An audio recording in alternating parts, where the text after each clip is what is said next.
Hey everybody, welcome back. I'm Brenna, I'm the March 3rd, and we are at day 7 of our 28-day Just Talk challenge. How's it going for you so far?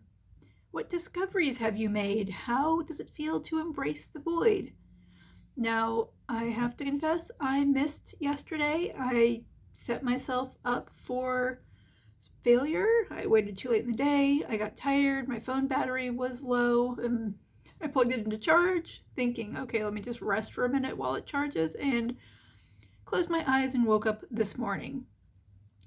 But that's okay. It's not ideal, but the challenge of the challenge is figuring out what is it like to produce content on a regular basis and kind of doing a intensive version so you can stress test that process. And for me, I was reminded that I need to do this earlier in the day so I don't set myself up for failure. I'm not a night person. I run out of energy, and some days I do it sooner than others. And so I can't put my content at risk based on potential energy lack. So it's still fairly late. It's about 6 here, so I really would like to do this even earlier. But I have learned I need to not think, oh, I can just do this later. That's my lesson so far of this 28-day challenge. And discoveries, I have made some discoveries in the presentation of information. I didn't expect to talk about Taylor Swift a couple days ago. Today we're going to be talking about Mr. Beast and using him as an example for another key piece of how we all need to be using our story to connect with our people we want to serve in a way that's special to us.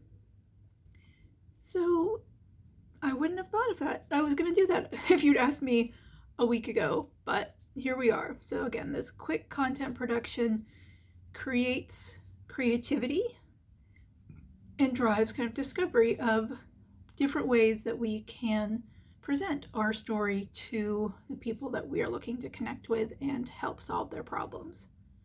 Let's talk about Mr. Beast. Let's talk about Jimmy.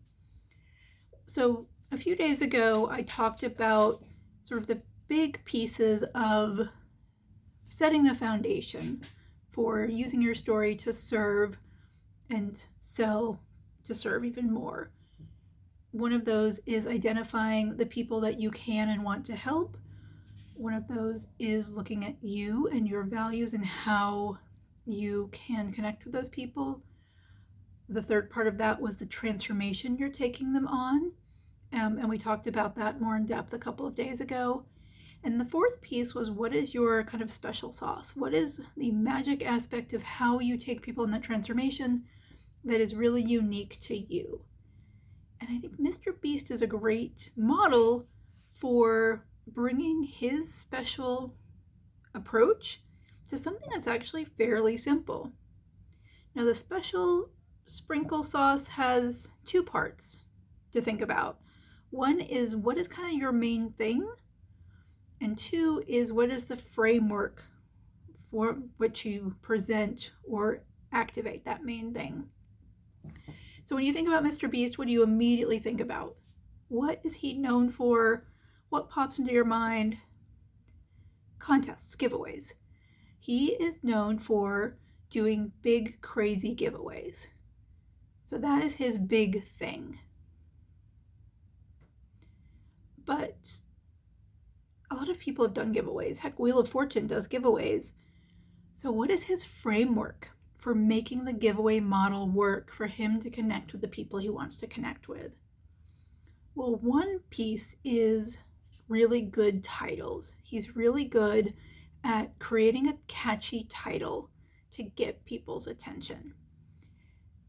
With that, he does really good thumbnails, but he's really a title genius. And he's talked about that from when he first started gaining traction.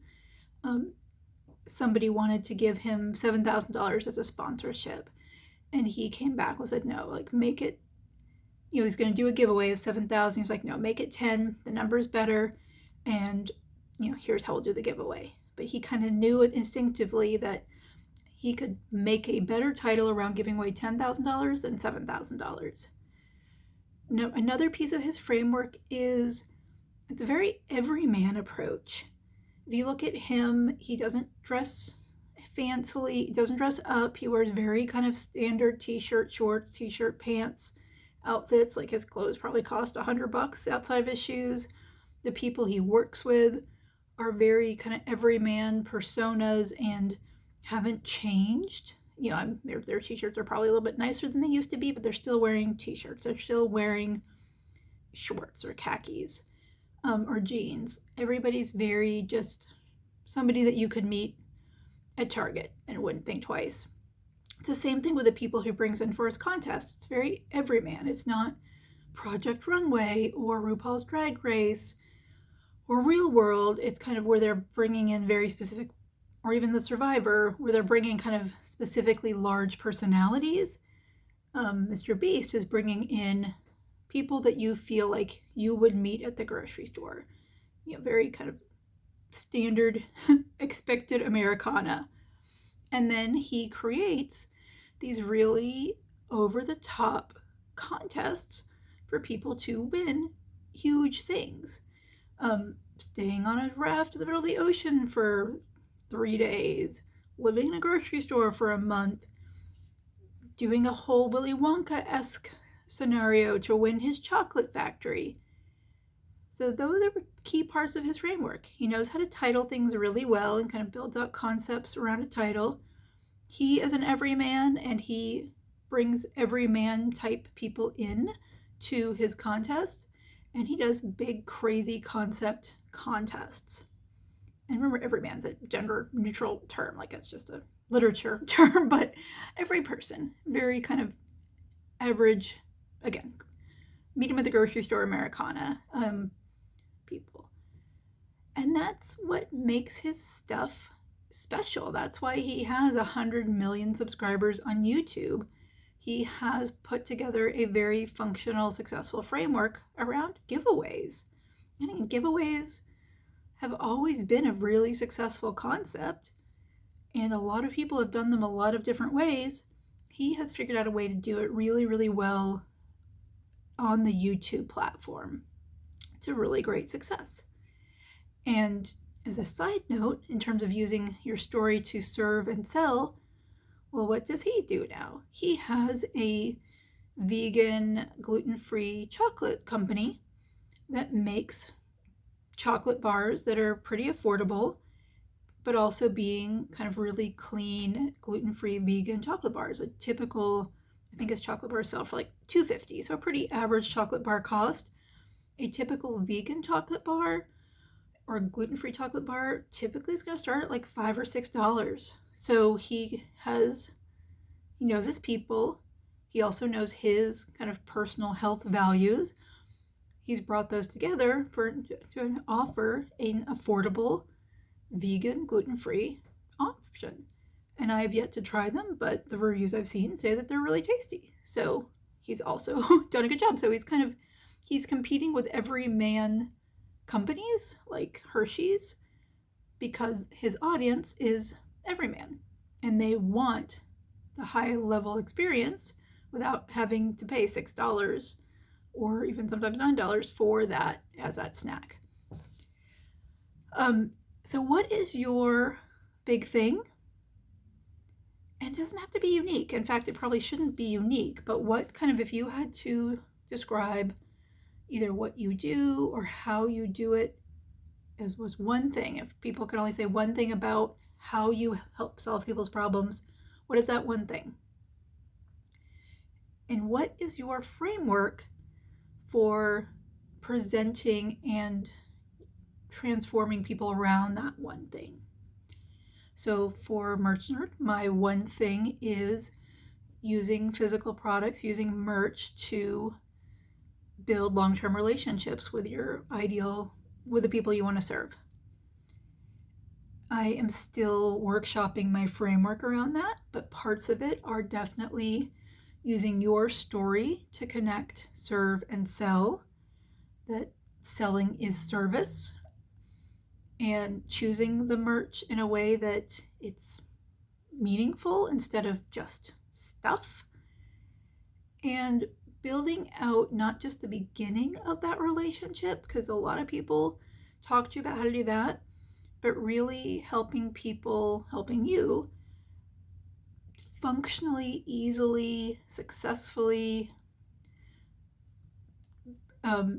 build out and manage and strengthen the long-term aspect of that relationship. So those are big chunks of my framework. Again, I'm workshopping how to talk about them. I'm workshopping kind of finessing them into smaller pieces or smaller descriptors. But that's my special sauce. That's my kind of take on this process of connecting with people who I want to serve, who have the problems that I can and like to solve, to help them transform from where they are to where they want to be. So again, I'm looking at your special sauce. What makes how you interact with the people who you want to help special to you? What's your one big thing? And what are your framework tentpoles? At least what are some of them around that one thing? What do you know for sure is going to be part of that? Even again, if the wording is a little messy now, even if it's not complete, or you might kind of mix and match some of it, what's your instinctual answer? Because that's going to give you a lot of information. Before you can ever think it, what is your base instinctual answer to that question? All right, guys, fingers crossed. I will be back tomorrow for day 8 of our 28-day Just Talk Challenge. I'm Brenna. I'm the Merch Nerd. I will see you then.